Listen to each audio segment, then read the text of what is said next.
यहाँ दम टुटै पिण्ड फुटै होले दरगाह माही उस दरगाह में मारा पड़ेगी जम पकड़ेगी बाही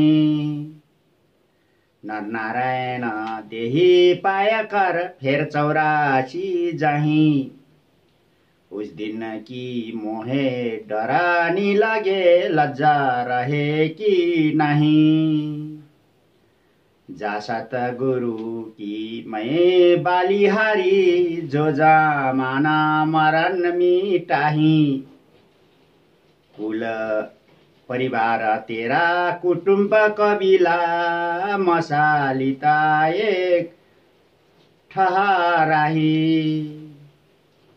बाधा पिंजारी आ गई धरा लिया मरघटा लोले जाही अग्नि लगा दिया जब लंबा फुका दिया उस ठाही पुराना उठा फिर पंडित आए पीछे गरुड़ पढ़ाए। भावार्थ यो दम अर्थात श्वास समाप्त भएको दिन शरीर रूपी पिण्ड छुट्नेछ अनि परमात्माको दरबारमा पाप पुण्यको हिसाब हुनेछ। भक्ति नगर्ने या शास्त्र विरुद्ध भक्ति गर्नेलाई यमका दूतले हात समातेर लैजाने छन्, चाहे कोही कुनै देशको राजा नै किन नहोस्। त्यसले कुटाई खानेछ। सन्त गरीबदासजीलाई परमेश्वर कबीरजीले भेट्नु भएको थियो। उनको आत्मालाई माथि लिएर जानुभयो। सम्पूर्ण ब्राह्मणहरू देखाएर तथा सम्पूर्ण आध्यात्मिक ज्ञान सम्झाएर पुनः शरीरमा फर्काउनु भयो। सन्त गरीबदासजी प्रत्यक्ष आफैले देखेको अवस्थाको बयान गर्दै भन्नुहुन्छ, हे मानव, तिमीले नर शरीर प्राप्त गरेका छौ। यो शरीर नारायण अर्थात् परमात्माको शरीर जस्तै अर्थात् उनैको स्वरूप हो। अन्य प्राणीहरूलाई यो सुन्दर शरीर प्राप्त छैन। यो शरीर प्राप्त भएपछि प्राणीले आजीवन भगवानको भक्ति गर्नुपर्छ। यस्तो परमात्मा स्वरूप शरीर प्राप्त गरेर पनि सत्य भक्ति नगरेको पुनः 84 लाख योनिहरूको चक्रमा गइरहेका छन्। धिक्कार छ तिम्रो मानव जीवन। मलाई त त्यस दिनको चिन्ता तथा डर छ। काहीँ भक्ति कम भएर ती परमात्माको दरबारमा इज्जत हुन्छ वा हुँदैन के थाहा। मलाई त भक्ति गर्दा गर्दै पनि भक्ति कम हुने हो कि भन्ने डर लाग्छ। तिमीहरू त भक्ति नै गर्दैनौ। यदि गरिरहेका छौ भने पनि शास्त्र विरुद्ध तिम्रो अवस्था खराब हुनेछ।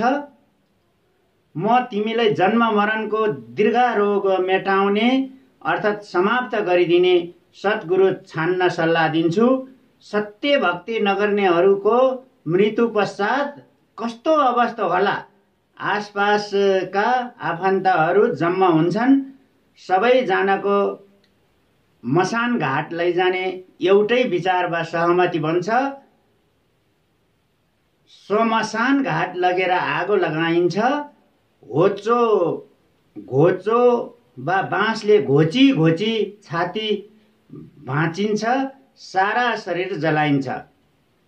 खल्तीमा भएका सबै कुराहरू निकाल्छन् अनि शास्त्र विधि त्यागेर मनमानी आचरण गर्ने र गराउने गुरुले त्यस संसारबाट गएको जीवको कल्याणका लागि गरुड पुराण पाठ गर्छन्।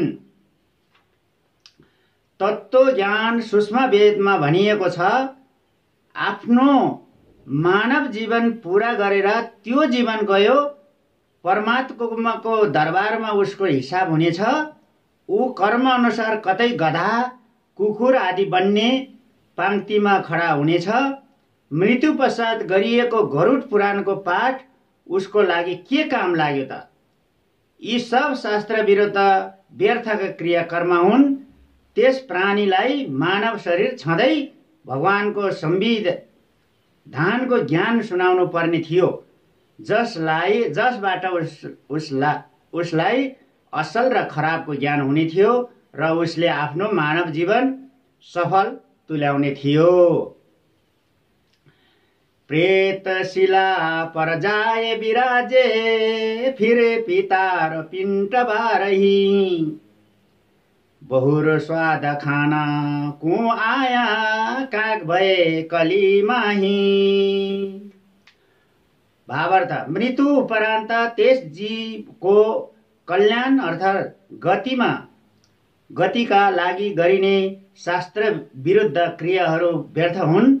जस्तो मर्ने व्यक्तिको गति अर्थात् मोक्षका लागि गरुड पुराण पाठ गराउनु, अस्थि गङ्गामा प्रवाहित गर्नु, 13औं वा 17औंको काममा हवन तथा भण्डारा आदि गर्नु, पहिले प्रत्येक महिना उसको गतिका लागि वर्ष दिनसम्म मासिक क्रिया गरिन्छ, अनि 6 महिनामा छमासी क्रिया गरिन्छ, फेरि वार्षिकी क्रिया गरिन्छ, अनि पिण्डदान क्रिया र श्राद्ध गराउँछन्।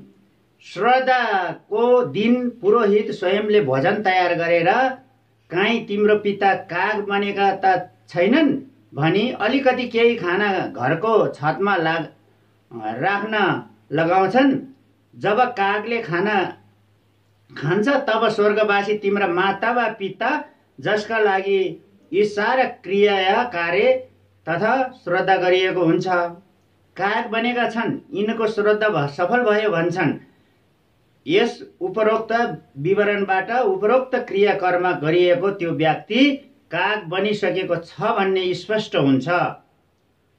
श्रद्धा गर्ने पुरोहितले भन्छ, श्रद्धा गर्नाले त्यस जीव 1 वर्षको लागि तृप्त हुन्छ, फेरि 1 वर्षमा श्रद्धा गर्नुपर्छ। विचार गरौँ, जीवित रहँदा दिनमा 3 पटक भोजन गर्दथ्यो, अब चाहिँ 1 दिन भोजन गर्नाले 1 वर्षसम्म कसरी तृप्त हुन सक्छ त?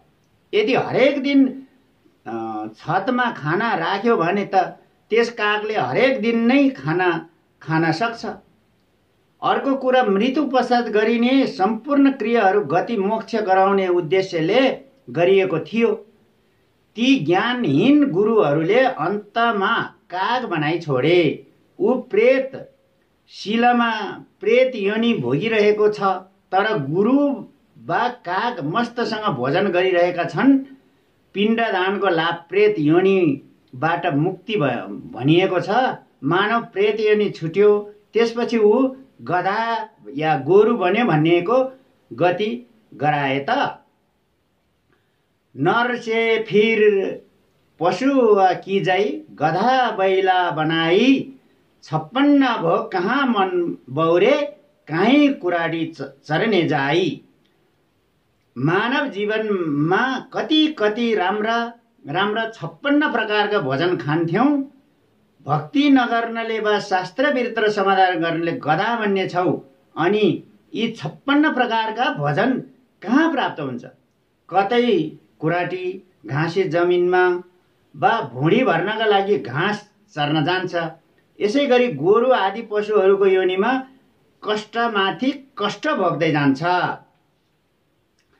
जय सतगुरु की संगत करते, सकल कर्म कटी जाई, अमरपुरी पर आसान होते, जहाँ धूप न छाई। सन्त करिबदास जीले परमेश्वर कबीर जीबाट प्राप्त सूक्ष्म वेदमा भन्नुभएको छ, यदि गुरु तत्त्वदर्शी सन्तको शरणमा गएर दीक्षा लिएको भए उपरोक्त सम्पूर्ण कर्महरू कष्ट काटिने थियो, अर्थात् प्रेत गधा गोरु आदि बन्ने थिएन। अमरपुरीमा आसन हुने थियो, अर्थात् गीता अध्याय 18 श्लोक 62 तथा अध्याय 15 श्लोक 4 मा वर्णित सनातन परमधाम प्राप्त हुने थियो, परम शान्ति प्राप्त हुने थियो। पुनः फर्केर संसारमा कहिल्यै आउनु पर्दैन थियो। अर्थात् जन्म मरणको कष्टदायक चक्र सदाका लागि समाप्त हुने थियो। त्यस अमरलोक सत्यलोकमा घाम छाया छैन। अर्थात् जस्तो घाम दुःखदायी भयो भने छायाको आवश्यक पर्छ। त्यस सत्यलोकमा केवल सुख छ, दुःख छैन। सुरत निरत मन पावन पाएन, शब्दै शब्द समाई, गरीबदास गलतान महल में मिले कबीर गोसाई। निरत मन तथा श्वासका ध्यान राखेर नामको स्मरण गर्ने विधि बताउनु भयो। जुन साधनद्वारा सत्यलोकमा भइरहेको शब्द ध्वनिलाई समातेर सत्यलोकमा गए, जसकारण सत्यलोक शाश्वत स्थानमा आफ्नो महलमा आनन्दले बस्छु। किनकि परमेश्वर कबीरजीले सन्त गरीबदासजीलाई सत्य साधना बताउनु भएको थियो र गरीबदासजीले परमेश्वरसँग गएर त्यो स्थान सत्य लोक देखेर आएका थिए। यिनै कारणले उनी विश्वासका साथ भन्नुहुन्छ, मैले गरेको यो शास्त्र अनुकूल साधना परमात्माले बताउनु भएको हो। यो शब्द अर्थात् नाम जाप गर्नले म अवश्य पूर्ण मोक्ष प्राप्त गर्नेछु, यसमा कुनै शङ्का छैन। जसकारणले म गरीबदास सत्यलोकमा बनेको आफ्नो महल विशाल घरमा जानेछु। त्यसैले निश्चिन्त तथा गलतान महल प्राप्तिको खुसीमा मस्त छु, किनकि मलाई पूर्ण गुरु परमात्मा कबीरजीले आफ्नो लोकबाट आएर भेट्नुभयो। गरीब अजब नगर में ले गया हमको सतगुरु आना, झिल्के बिम्ब अघात गति सुते चादर ताना। भावार्थ, गरीबदासजी भन्नुहुन्छ, सतगुरु अर्थात् परमेश्वर कबीरजी स्वयं आफ्नो निज धाम सत्यलोकबाट आउनुभयो र मलाई साथमा लिएर अजब अद्भुत नगर अर्थात् सत्यलोकमा बनेको सहरमा लैजानुभयो। त्यो स्थान प्रत्यक्ष रूपमा आफैले देखेर वा परमात्माले बताउनु भएको भक्ति मार्गमा हिँडिरहेको छु। सत्य ज्ञान सारा नामको साधना गरिरहेको छु। त्यसैले चादर ओढेर सुतिरहेको छु। अर्थात् मेरो मोक्ष हुने कुरोमा कुनै सन्देह छैन। चादर तानकर सोना ओढेर सुत्नु, निश्चित भएर बस्नु, जसको कुनै कार्य बाँकी छैन र ओढेर सुतेको छ भने गाउँमा मानिसहरूले भन्छन्, हेर ओढेर सुतिरहेको छ, के यसको कुनै काम छैन? ठिक त्यसै गरी गरीबदासजी भन्नुहुन्छ, अब ठुला ठुला महल बनाउनु व्यर्थ लागिरहेको छ। अब त त्यस सत्यलोकमा जाने हो जहाँ बनाएका विशाल भवनहरू छन्, जसलाई गल्ती बस हामीले छोडेर यस काल लोकमा आएका छौँ। अहिले अवसर प्राप्त भएको छ, सत्य भक्ति तथा तत्त्व ज्ञान प्राप्त भएको छ। सज्जन वर्ग, त्यो सत्य भक्ति अहिले म रामलाल दाससँग छ, जसबाट संसार रूपी दुःखको घर संसारबाट मुक्त भएर त्यो परम शान्ति तथा सशव स्थान सनातन परम धाम प्राप्त हुन्छ, जसको विषयमा गीता अध्याय 18 श्लोक 62 मा, गीता अध्याय 15 श्लोक 4 मा भनिएको छ।